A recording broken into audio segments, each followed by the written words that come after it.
Jackie, your picture's lovely too. Okay, we're live.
Please join me for Ask the Good Doctor, live today and every Wednesday at 1 p.m. Eastern Standard Time, 12 noon Central Standard Time, and 10 a.m. Pacific Standard Time. Bring your questions.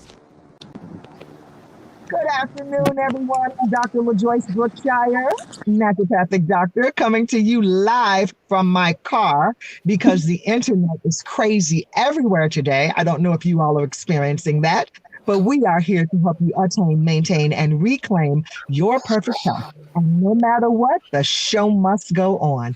Today, we are here to bring you a little bit of soul food, a little bit of joy, because we know things have been hard out there, that we have been emotionally exhausted. But today, I am flanked by my sisters who I am pleased to be one of Miss Aretha's angels.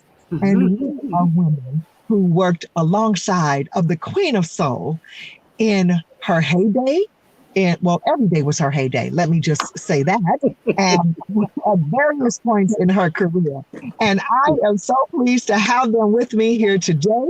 We are going to have a discussion about our wonderful queen and pay homage to her, because Respect was just named the #1 song of all time, according to Rolling Stone magazine.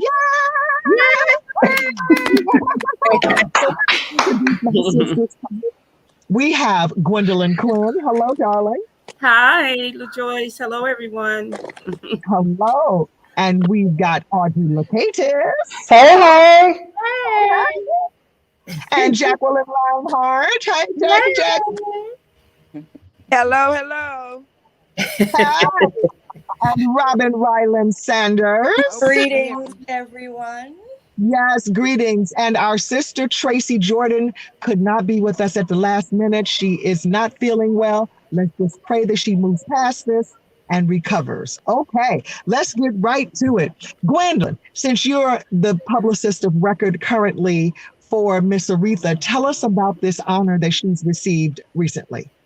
Well, actually, I just saw it, I think, when everyone else saw it. Brian McCullough from the Detroit Free Press, I think he was one of the first few outlets that broke the story, and he sent me the story right away. So it's just amazing. I know that she would have been so pleased about that, because when she was named twice, the #1 vocalist of all time, she was just beside herself. She just was.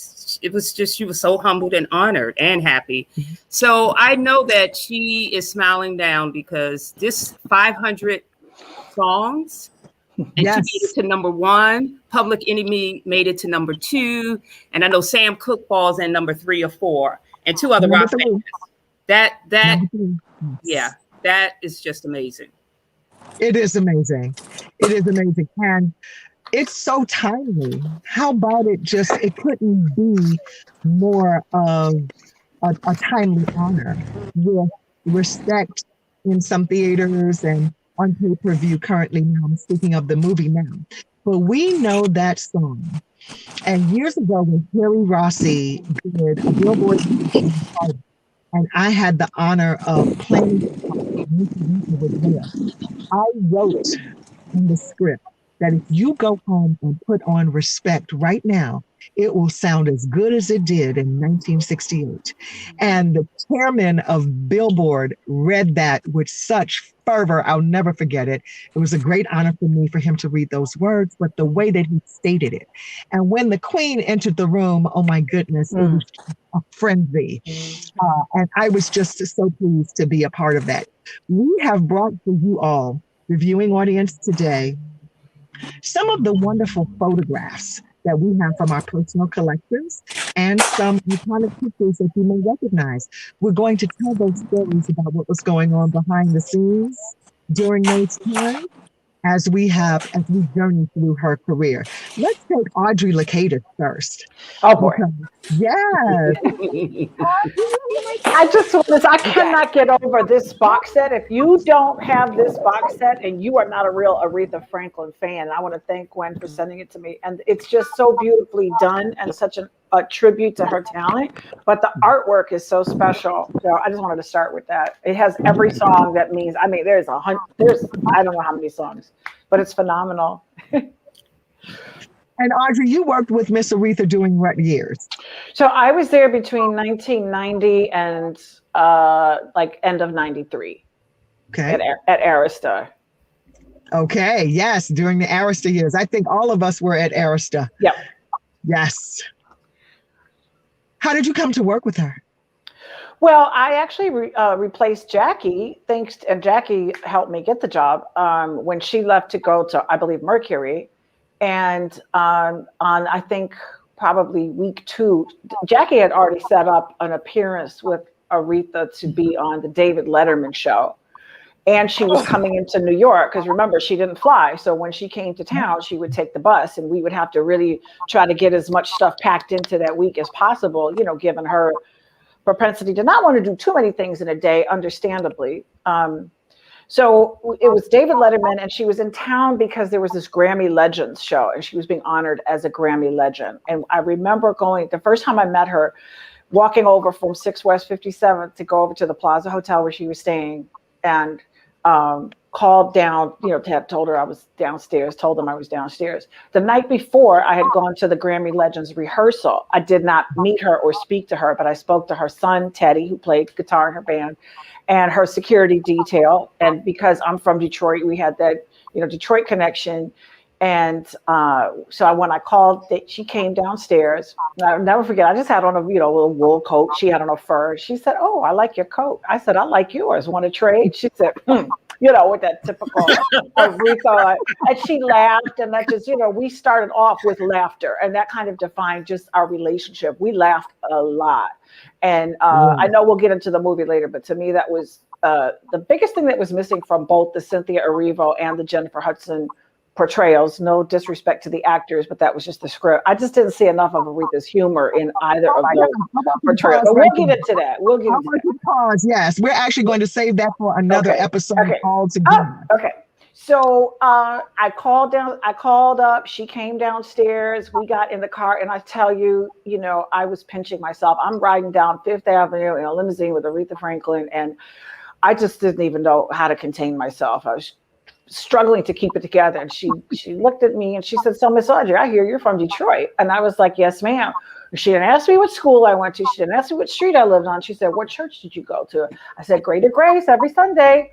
And she nodded with approval. She said, "Bishop Ellis was a good friend of my father." And that I was in, you know, so we had that Detroit connection. And as you guys know, Aretha always picked, you know, somebody from the label to be her point of contact. So even if Clive needed to get in touch with her, they had, you know, they came through us, you know, and it was usually us, the publicist. Yeah.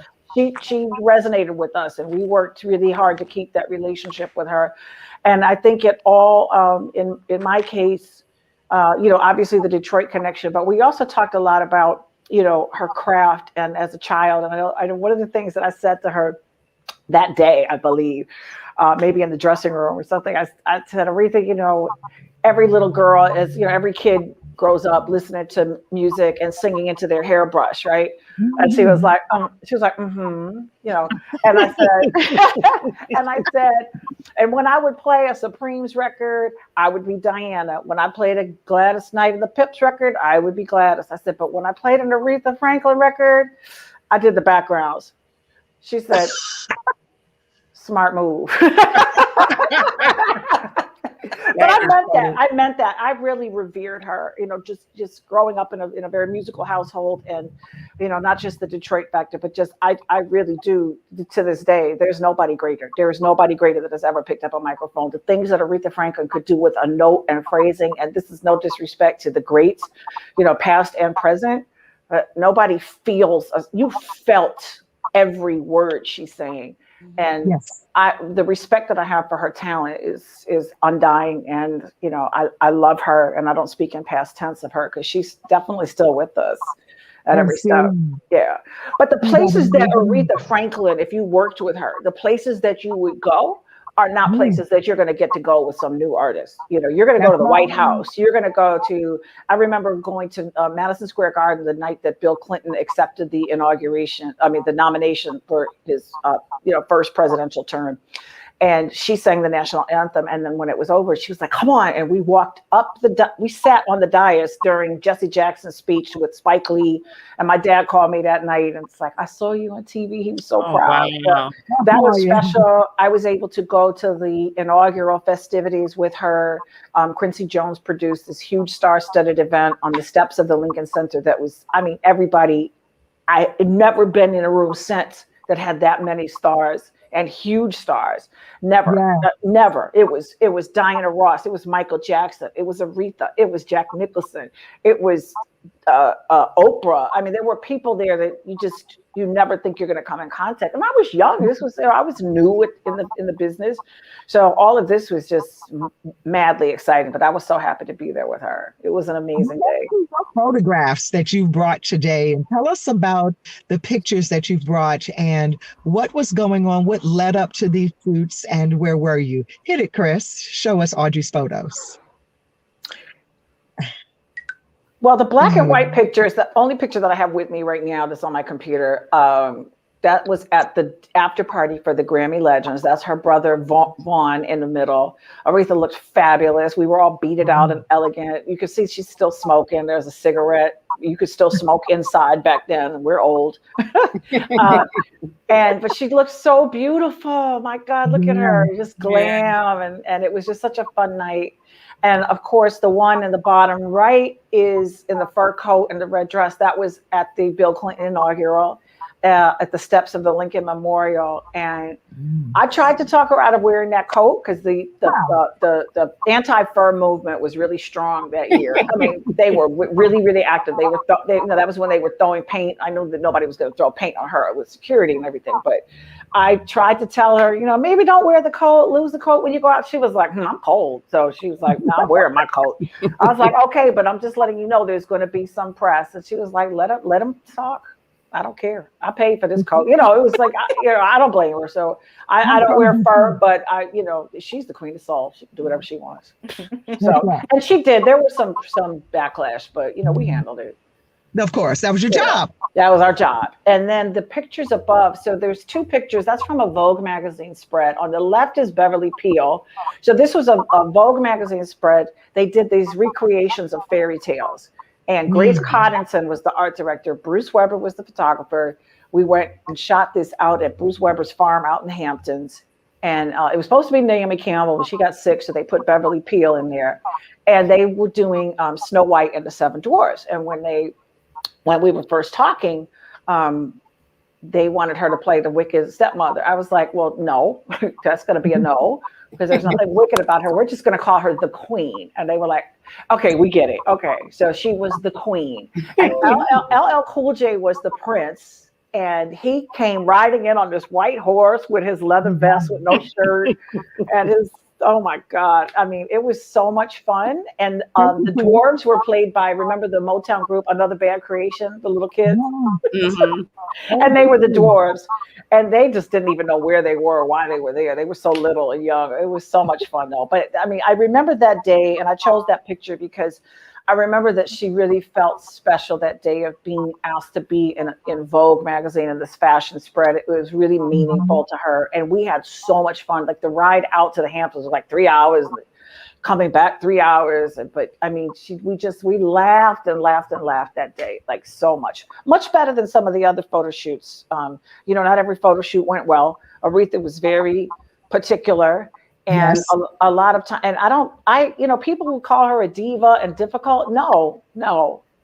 When you have the talent and the history that Aretha Franklin has had, you get to say how you want things to be. So I don't care if you're the best photographer in the world. You're not better at taking pictures than she is at singing. So I'm not going to name the name, but we went to, I lost a Vanity Fair cover and I had my shirt on. We were supposed to get a cover, and I went out to the house in Detroit, and the photographer and Aretha just did not get along. And, and we lost the cover. We still got the story, but they did not get along. And I had to really tell this photographer, you don't take better pictures than she sings songs. You got to remember that. And this is her house. And That's right. Right. That's right, Audrey. so I had to let them know, nobody is as good as what they do as she is at singing, period. So anyway. And this is where the work comes in that we had to do. The management that could have been mismanaging her. But you know how she'd look at you if you did something like somebody else did something. Exactly. But just like you stepped up on her behalf and said she will not be the wicked stepmother, you will make her the queen because that's what she is. That's what she is. Right. Right. And that's what a publicist does. And I learned all of that from you guys and from my predecessors and from our beautiful Melanie Rogers, who left Arista and in the middle of my tenure there, which is the reason why I left, because she was the best. But yeah, I mean, working with Aretha it's the highlight of my career to this day. And I've had a lot of great moments, but there's nothing tops the times that I've spent with her in her kitchen, eating her oxtails. Yes, ma'am. Yeah. So, and thank you so much for that, Audrey. And Jackie, that's right. I forgot that you were there before, right before Audrey. And after. Well, before and after, yeah. Go ahead, Jackie. Tell us all about it. Jackie, did we lose Jackie? Maybe a delay. Well, that's okay.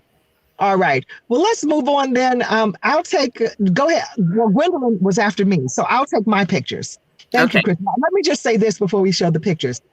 I got to work with Miss Aretha during the years of 1994 to 97, maybe 95 to 97.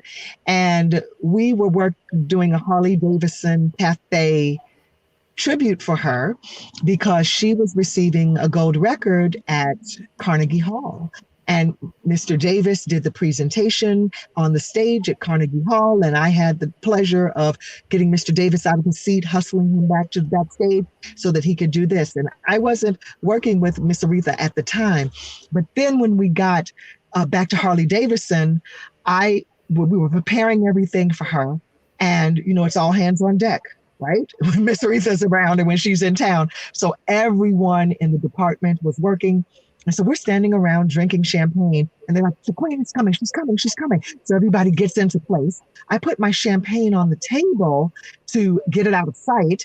And when she comes through, I step back and my butt hit the champagne and it fell on the floor in front of her feet. And I'm thinking, oh my God, this is a disaster. So I helped her gather her gorgeous baby blue gown, I'll never forget it, and help her step over the champagne on the floor, snap for a waiter, clean this up, and took her tray and took it off of one table and put it on another table. And she was starving after the show, of course. So she dug right in. And the photographers were trying to take photos of her. And I was like, you will not take no.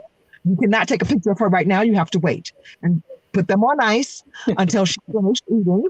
And that's how the night went. And the next day I got into work and Mr. Davis called and said, Aretha has called. She wants to work with you. I was like, I feel champagne at her feet. What are you talking about? What? You have been requested. I thought, oh my gosh. So at the end of the day, the only person who remembered that I spilled champagne was me, because she called to request to work with me. But put up the pictures, Chris, and I want to talk about some of these moments that I've had with the Queen. So the one on the bottom with me snuggled up with her where she has on the blue, that was actually at her house. And we had done a live recording to say goodbye to Bryant Gumbel on the Today Show. And I had flown into Detroit. It was winter. And I was thinking that I would be able to get out of there that night. I had booked myself a night flight. And it started to snow. And I couldn't leave. And she said, where's your bag? I said, I was going to leave after the shoot. She said, you know better. Get up those stairs. And get into the pointed me to the room and I had to stay over. She was like, you from Chicago. You know better than it's winter. Right. Any moment in Detroit or in Chicago and you came here with nothing, girl, get up them steps. And we sat in her kitchen and kikied Audrey, like she said, and she fed me and she cooked. And then we had to go to the store before the shoot. And I said, I'll take you. Oh, if you all could have seen how she rolled her eyes at me, but you all know. It's like, you'll take me. Go get in the car. I was thinking. And that was just so precious to me. The one where I have on, she's in the front with her hand on her hip, being sassy as she is. That outfit, her little girl who was her seamstress, I think her name was Maria. Was her name Maria, y'all? The little Hispanic girl who used to design her clothes overnight that she'd dream up. I think her name was Maria. But anyway, Maria was sewing this dress as we were walking down the halls, still stitching that dress. And she was hosting the R&B Awards in New York. And that's me in the background. And peeking out from behind me is Barbara Shelley. Remember Barbara Shelley? Oh, yeah. Oh, she was so precious. She worked with Miss Aretha also. And that's where we were backstage there. And Miss Aretha was holding down the fort. That day was really special, too, because we were staying at the Waldorf that time. And when we came downstairs, you know, the whole entourage came downstairs. And there was something going on in the lobby with some very highbrow, wingtip shoe, navy blue suit wearing white man is all I can say. And they were like, oh my gosh, there's Aretha. And people were like, Aretha. And I thought, wow, music really does transcend color. And she paused to get a photograph with one of them. And he kissed her hand. And they were like, bye, Aretha. And I was just thinking, wow, that was amazing to me. And at the top in the white hat, she has on white and I have on white. And that was after a performance at Lincoln Center for the National Black Leadership Commission on AIDS. Miss Aretha always liked to have an after party for her family and friends. And this particular one was at B. Smith's restaurant. And this was my last day before I left Arista. And the next day was going to be my last, on a Monday, no less. I left on Monday, June 23rd, 1997. And I knelt down beside her to say goodbye. And Montez caught this photo. And she said, this is not bye. This is so long. I'll be seeing you. I'm so proud of you. Thank you for she thanked me. Yep. I mean, that's how gracious, thank you, Chris. That's how gracious she was. The Queen of Soul was thanking me. When I got into that car, I cried like a baby because the way that she held my hand and held my face and told me she was proud of me and thanked me for all that I had done for her. And she understood why I was leaving to go write books. And she said that she would buy soul food and pass them out to all of her friends. And just genuinely proud. And that was our final moment together. Wow, that's beautiful. Wow. That's my fault. Is Jackie back? Jackie's not back. Jackie? No. Okay. All right, Gwendolyn and Robyn. Robyn, you go. Well, I think I am the only person that was not her publicist while she was at a record label. I was not at Arista. I came on board at Gwendolyn Company. So we were two African American women, independent publicists, and Aretha decided that that's who she wanted to represent her. That was a real source of pride, I'm sure for Gwendolyn, but definitely for myself. And I have to agree with all of you that she really um, allowed me to get into places that I would have not ever been at and present at. The Kennedy Center Honors. I mean, just on and on. But the photos that I sent, the first one is from Super Bowl 40 in Go ahead, Chris. 2000. And she sang My Country 'Tis no, she sang the national anthem in duet with Aaron Neville. And that particular year, they were paying tribute to Hurricane Katrina victims, because that was 2006. The hurricane happened in August of 2005. So they brought in Aaron to sing in duet with her to honor New Orleans and all the victims, as well as Dr. John. He accompanied them on piano. But she really initially was not thrilled with performing because they did not have, she didn't feel like they had enough representation from Detroit musically. And I mean, you know, the list goes on and on who they could have chosen, because the halftime show was the Rolling Stones. So she really was not thrilled with who they had representing Detroit while they're performing in Detroit. But I think when they tied in the honoring the Hurricane Katrina victims, and they had a moment of silence for Coretta Scott King. She had passed away 6 days earlier. So she felt like she would represent Detroit, and she did, backed by a choir. And it was exciting for Gwen and I. She flew us out there the day before. There was a snowstorm. We were out in Southfield because there were no hotel rooms in downtown Detroit and near the stadium. So we were out. We found ourselves out at a hotel in Southfield, which under normal circumstances is not horrible. But in a snowstorm, and I'm driving a rental car, I don't know anything about Detroit. So, but Gwen and I made it to the stadium, and we were right by the field along with other members of the press. And it was just such an exciting atmosphere. And again, an event that most people will not ever find themselves at. And if they are, they're up in the stadium, you know, just cheering on a team. But to be right by the field, representing the Queen in her hometown was really exciting. And, you know, when events like that, you cannot let people know. She let us know that they had invited her to perform. But up until a certain point, you can't say anything to anybody. Yeah. So those are the types of things that you have to make sure that you represent your client and don't slip and say something to somebody who you shouldn't be saying it to. Yes. So that was one of the events. The other one is the first inauguration of Barack Obama in 2000. Amazing. January 2009. And she was so honored and exhilarated, asked to participate in his inauguration.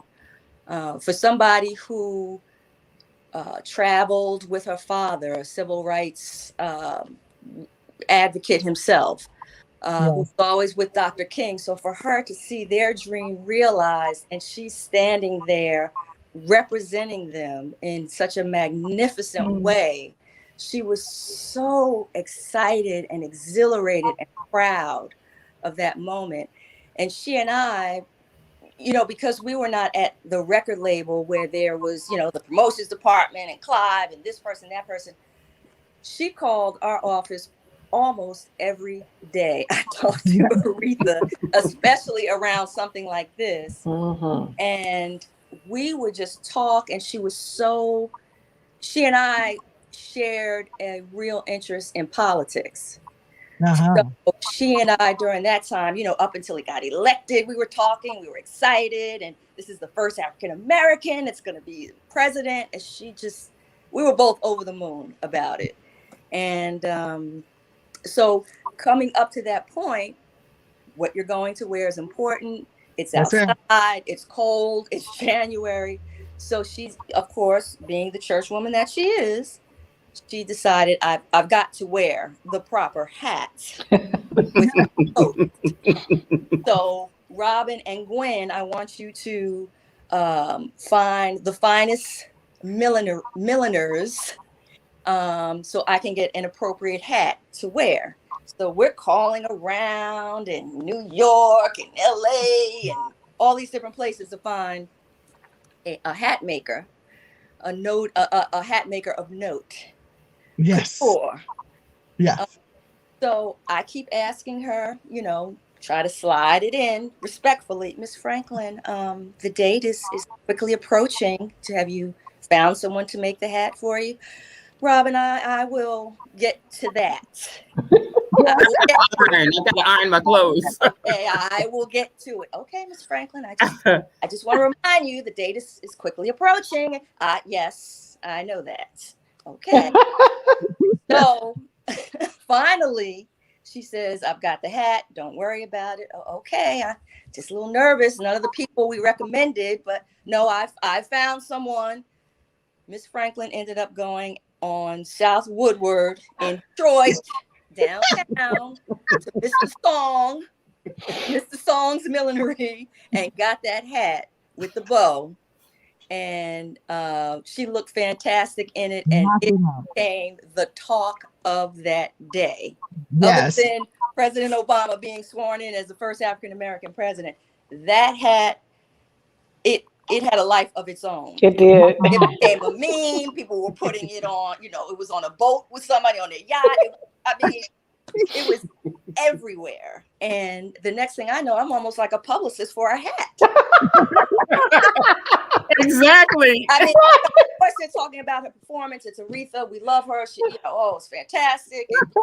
Oh, God.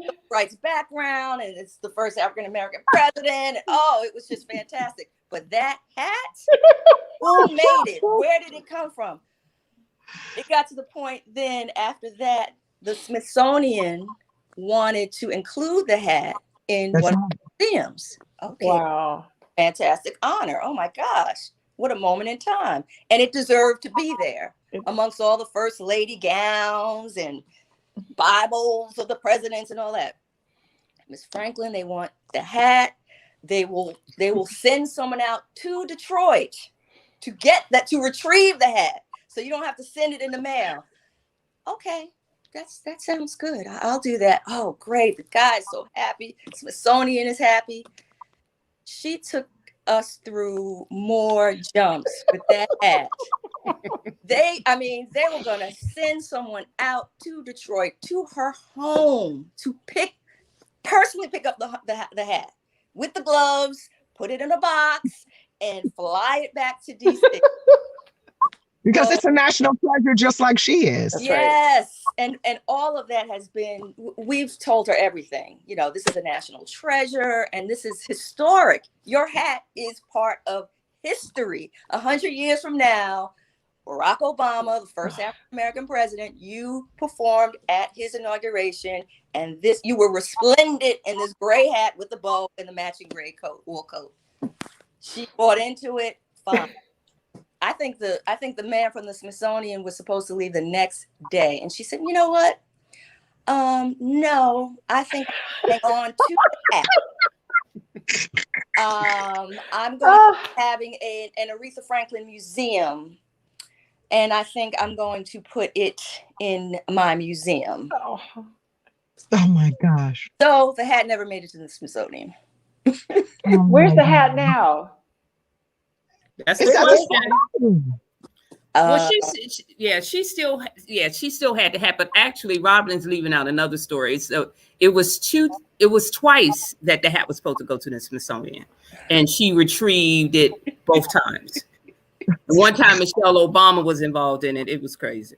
It was funny. So it's not in the Smithsonian. It's definitely not in the Smithsonian. It is not in the Smithsonian. Hopefully, it will make it to President Obama's library, or I think President Obama had requested the hat for his library. So I'm just so excited. Here's what I'm excited to know about, and I don't know why I didn't put this together before, but all of us have had the experience of accompanying her to the White House. Or close to it. Yeah.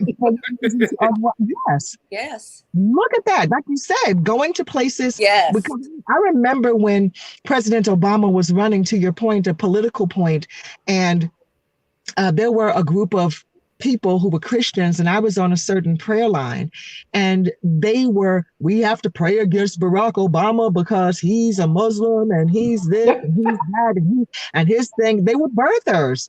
And I interrupted the rant. I said, excuse me. I unmuted myself on a call with more than 100 people.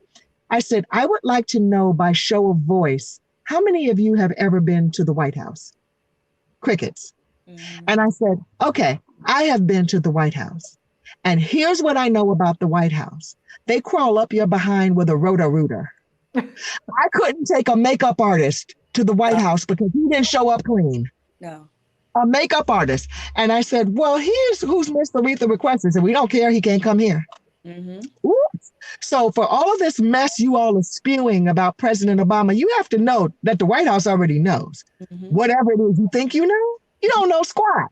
Because you've never been to the White House. Anyway, I digress. I'm sorry. No, that's true. Yep. But I'm just saying, I'm going to use this moment to take a little break. And when we come back, more from Aretha's Angels right after this.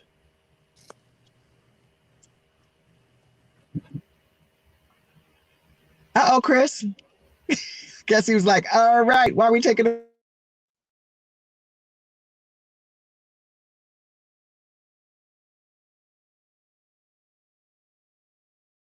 And today we are doing Kitchen Warriors. At Kitchen Warriors, I actually prepare a meal, teach everyone how to make it, and then we sit down and eat it together.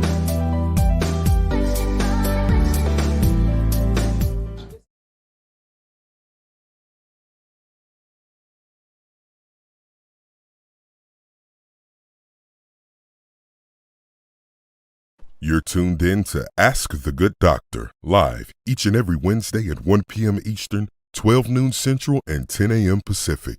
Dr. LaJoyce Brookshire is here to answer your questions live. Welcome back to Ask the Good Doctor. I'm Dr. LaJoyce Brookshire, and today we are spreading a little joy, a little soul food, and a little respect. I'm sorry I'm coming to you from my car, but this show could not be stopped today. I am flanked by my sister angels, Aretha's Angels, we are called. We've been dubbed that by Miss Aretha's family, and we are celebrating and paying homage to our queen, spreading a little joy today, because isn't that what we all need during these times that we were in? A little bit of joy, and music certainly brings us all joy. So I have my sisters with me, Gwendolyn Quinn, Robyn Ryland-Saunders, Audrey LaCatis, and Gwendolyn Quinn, Jacqueline Rhinehart, hopefully she'll be able to get back with us, and Tracey Jordan, who's not feeling well today. But Robyn was in the middle of telling us the wonderful story about the White House. And Robyn, I think you have one more photo to show to us about what happened at the New York Stock Exchange. The New York Stock Exchange, another place I would never think I would find myself. But that was in conjunction with her Christmas album that she released, This Christmas Aretha, and she rang the bell. It was around, because it was maybe about a week or so before Christmas, but they allowed her to ring the bell in honor of her Christmas record, This Christmas Aretha. And that was really released in conjunction with Borders Books at that time. So it was a wonderful Christmas album. And again, I mean, another place that just to get in, that was 2000, That was in 2008. Yes, 2008. So, of course, after 9/11, to get into the New York Stock Exchange, they have these huge cement barricades. And then they had, if you were taking a car in there, they had the metal spikes coming up. I mean, Wow. it was like Fort Knox trying to get in there. Oh, And yeah. so that was really, really an experience that I could not have imagined being in a place like that. But that's where she took you. And, just on a quick little personal note, Aretha, I would never usually do this, but she and my mother share the same birthday month. My mother's a few years older than her. And I did ask one year, I said, Aretha, my mom's birthday is tomorrow. It would really be great if you could just call her and wish her a happy birthday. I really didn't think she was going to do it. I didn't tell my mother she was going to call. And she said, okay. I gave her she said, give me the number. And so she did call my mother. My mother said she looked at the number and started not to answer the phone. Because I don't know anybody in, that area code. I don't know anybody. But she did pick up. And she said Aretha was so kind and so sweet. And she almost, she hung up the phone and she was floating on cloud nine. But it just shows how kind Franklin was. She didn't have to do that. It could have been 5 minutes out of her day, but she didn't have to do it. And I agree. Do you know what? I'm sorry. That's okay. Based on you saying about meeting your mother, she met my mother also. Mm-hmm. We did a live recording at her church in Detroit. And it was winter. It was dead of winter once again back in Detroit. And my mother was there. And then somebody said, go get LaJoyce. And then she said she was talking to her mother. And then when I went backstage to say, yes, what may I do for you? And she said, your mother's here? And I said, yeah. She said, oh, go get her. Mm-hmm. I thought, okay, are we going to start the show? She said, no. I said, okay, after the show, would that be okay? She said, go get your mother. I said, oh, yes, ma'am. I went and got my mother, and I said, well, she's with the mother. She said, go get your mother, please. That's how I went to go get my mother. And I brought her backstage along with my cousin who was there, who's from Detroit. And they chatted it up like she didn't have a show to do. Yes. I just waited. And my mother thought, oh my God. And then she said, where are you sitting? And then my mother showed her where she was sitting, and she whispered to somebody, and then they summoned my mother and put her on the front row. Kind. And I ran around like a fool for the rest of the show, but my mother had a front row seat. I thought, nice. Yeah. Beautiful lady, beautiful woman. Go ahead. Thank you for that story, Robyn. Gwendolyn, tell us all about it. How did you come to work with the Queen? How did I? What now? How did you come to work with the Queen? Through Jackie Rhinehart. I was at Island Records, and I was miserable. I wanted to leave the company, and Jackie was trying to get out of Arista to go to Universal, and she recommended me for the job. And Michelle, our former boss, LaJoyce, she hired me after she had saw everybody under the sun. She said when I came in there with that fur coat, she knew I was the person for the job.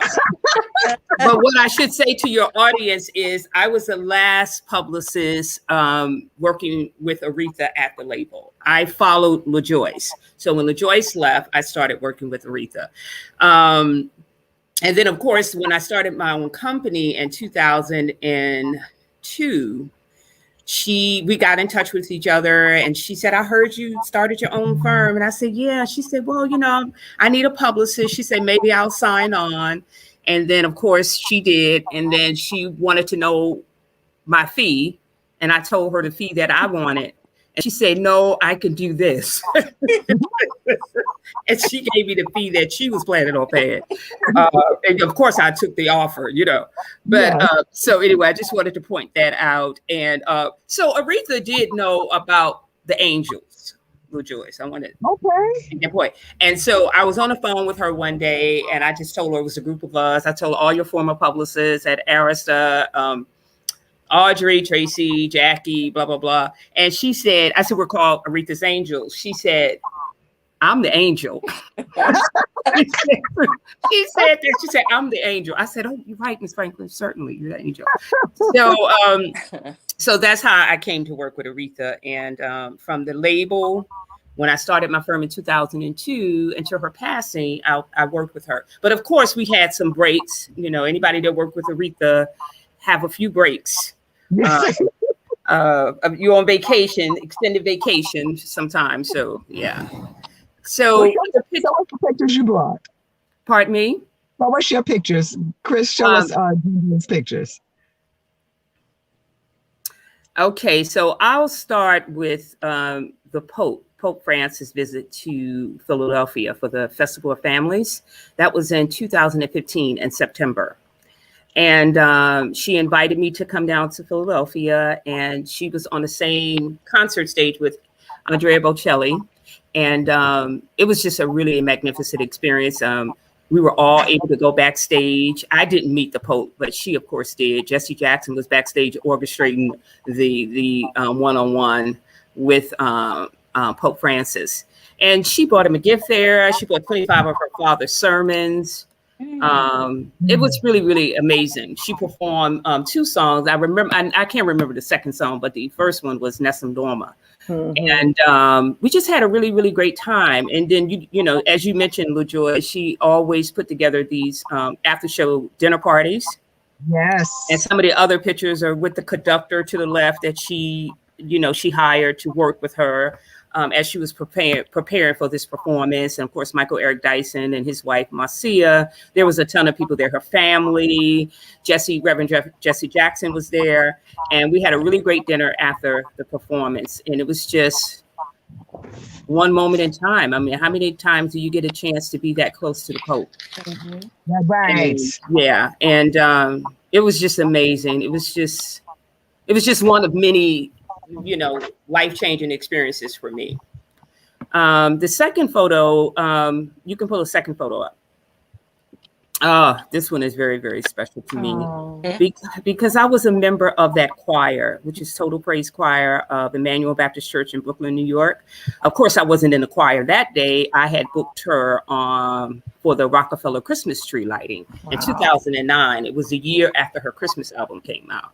And it was raining, and she, of course, had that fur coat on. And Peter was still going after people. And she told me, she said, let him come on. She said, tell him. Right. So that particular day was special because she wanted me to book this other choir. And I kept telling her, Aretha, I've been trying to reach out to this choir. I can't get in contact with them. And she didn't believe it. So she said, Gwendolyn, I performed with this choir before. I know they're around, you know. So somehow I was able to get Total Praise involved. And it was just a magnificent experience because my choir members, my pastor, Anthony Trufant, and the minister of music, Frank Hay, they was just so ecstatic about the opportunity for the choir to sing behind Aretha. And then I was really happy because all of my choir members were happy. But a year after she passed away, a New York photographer put together a book, and it was a 2-page spread that he took of her at Rockefeller Center with the choir. And I just felt like, wow, that was just, I don't know, that was personal for me. Yeah. That's right. And she loved the choir, so that was great. The next photo, I think I have one more. Yes. This particular one was post Aretha's passing.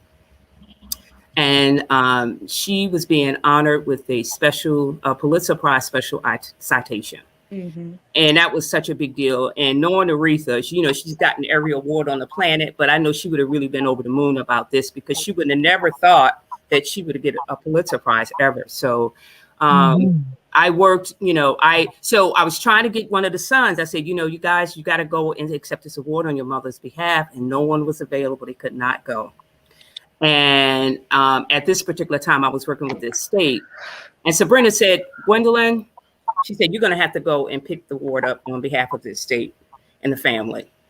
So I did. Clive and I went together, and it was just amazing. It was just amazing. Not only that, out of the 100+ years that the Pulitzer Prize was giving out awards, they never, ever had a music artist on this show. Wow. So then, Wow. right. So Dana, the Black woman in the photo, she was the administrator at the time. And she said, Gwendolyn, I want to do something they've never done before. And so we talked about this performance. And I told her, I said, listen, you know, Jennifer, they just announced that Jennifer Hudson will be playing her role. I'm sure if I call MGM and call the producer, they'll make arrangements to pay for her to come out here. And of course they did. That was really amazing. Wow. And then I was able to book two of my other clients, Brandy Sutton from the Metropolitan Opera, and then Damian Sneed. So it was just such an amazing afternoon. And when I went up there with Clive Davis to pick that award up, it was Aretha and then it was Clive. I think that is probably one of my biggest career highlights ever. Yeah. And so that was it for me. I just, you know, again, over the moon. Listen, and you are still representing the Queen so well. And we thank you for keeping all of us angels in the know, Gwendolyn, because like love you said, guys. we got the shirt, we got the box set, we got the shirt. I mean, thank you, Gwendolyn, for keeping us with that. I should make mention, I've got some of my students from my speech class listening today. And I want them to see the common denominator in the women who speak well.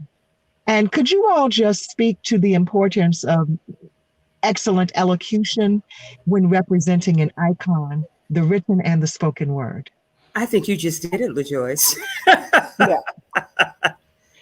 Yeah, honestly, I think it just comes naturally, because when you're speaking of somebody with such power and such talent and also such a history, you know, Aretha has a very painful history, but most of us have had some kind of traumas in our life. She had traumas that to this day people still don't talk about. Maybe that's for another episode. But for somebody who had been through what she's been through, she always held her head up, and she inspired you to do the same. So you couldn't, it wouldn't even occur to you to show up to pick Aretha Franklin up to go to a press event and you weren't dressed properly, hair wasn't done properly, nails weren't, it wouldn't even, no. And that was before the designers would dress the publicists for the red carpet. We had to pay out of our pocket. Whereas today, I get it. You can't walk Beyonce down the red carpet and look like, you know, with a TJ Maxx dress on. So I'm not mad at Gucci for sending Miss Yvette Noel Sure her dresses, but we didn't have that luxury back then. But we had to get dressed. I used to go to Bergdorf's right across the street and hit that sale rack. That was the spot. They had the best sales. People don't even know. They don't even know that the day after New Year's, January 2nd, Bergdorf Goodman has the best sale in the world. Oh, I love Bergdorf Goodman. I remember picking up a dress that was like a $2,000 beaded dress for like $200 the day after New Year's, January 2nd. Yes, and you know what else I'd love too? We had all of us who worked at Arista, we had a major discount at Tiffany's. At Tiffany's, yeah.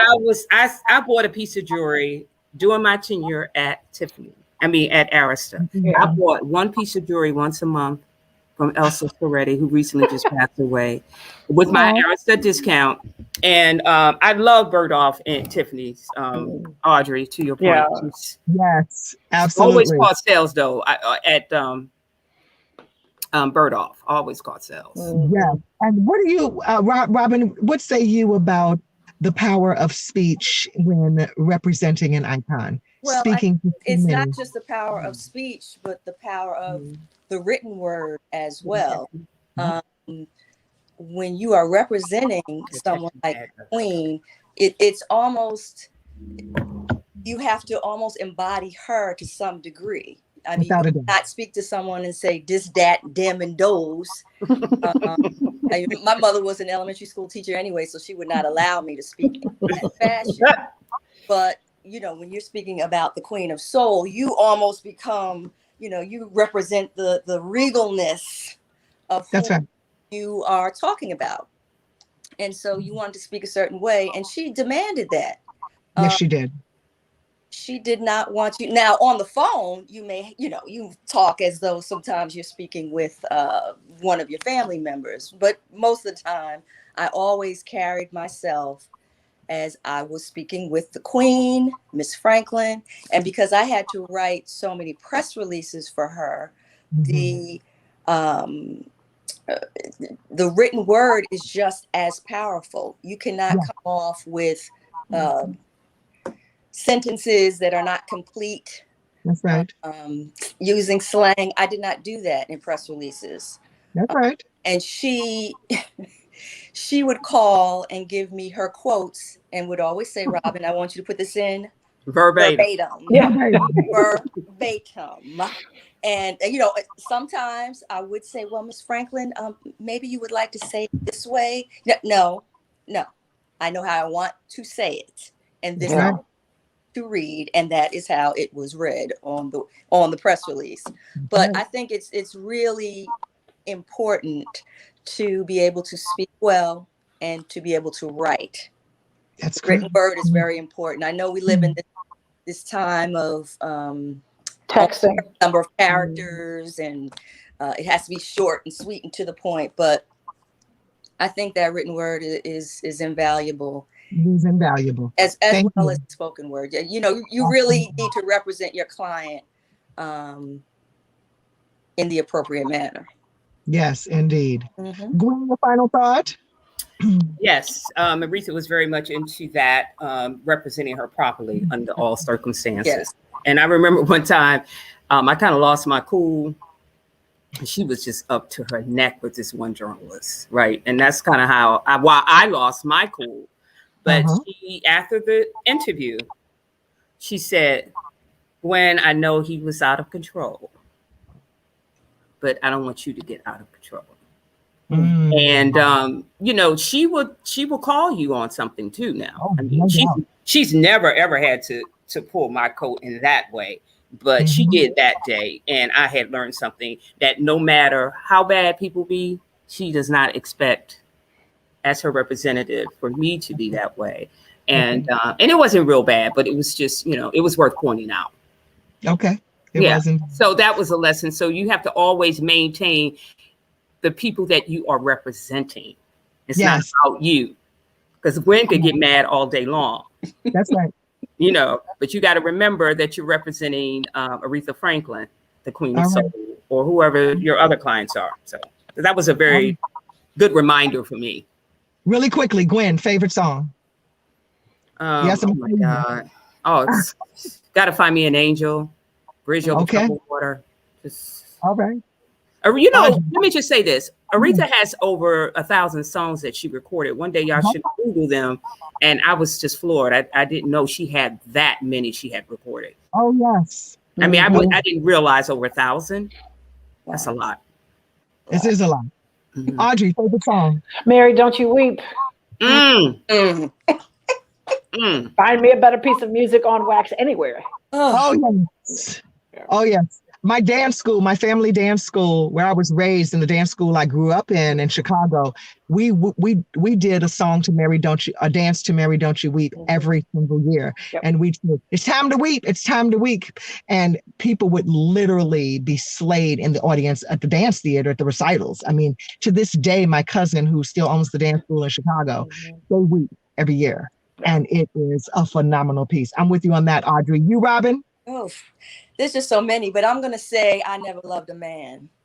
Yes. You're no good. Yeah. Heartbreaker. Yes. But daydreaming too. Daydreaming. Liar. Yeah. The pain. When we come back together next time, you guys, we are going to have an in-depth conversation when respect gets to the streaming platforms. And we're going to have a conversation about both genius and respect, side by side, from the angel's point of view. Is that okay? That's okay. Sounds great. And I will leave you, LaJoyce. Thank you, LaJoyce. And good to see you, Gwen and Robyn. You too, Audrey. You too, Robyn. And thanks for always, thanks, LaJoyce, for always keeping Aretha front and center. That's right. Like a true angel. That's right. In my heart, as you all are also. Love you all. Love you too. Take care. Bye-bye. Love you guys. Bye. And I Bye-bye. want to thank you all for joining us today. I want you to join us for Kitchen Warriors 101. We are going to have an amazing time. If you would like to learn how to cook good food, you saw the promotion there. We're going to be doing it in the Poconos in my neck of the woods on November 5th and November 6th. Choose one day or choose both days. Come, stay the weekend. It's going to be fall foliage. Amazing. The other lady in the picture with me is Chef Shayna of Hell's Kitchen from season 16, top 10. She has a restaurant here, and we're going to be in her restaurant, Mad Apples, teaching you how to cook. It's just $149.99 per day. If you'd like to be there, send me an email, DrBrookshire@outlook.com. That's DrBrookshire@outlook.com if you would like to join us for Kitchen Warriors November 5th and 6th. I'd like to thank my team. Chris, listen, technical director, thank you so much for putting up with my whatever's happening today in the ether that I had to be in my car. Thank you so much for putting up with me. IW supervising producer, announcers DJ Indy and Chris Brown, and our assistant Geneva Ortiz. I'm Dr. LaJoyce Brookshire, here to help you attain and maintain your perfect health. Let's do it again next week, okay? God bless you.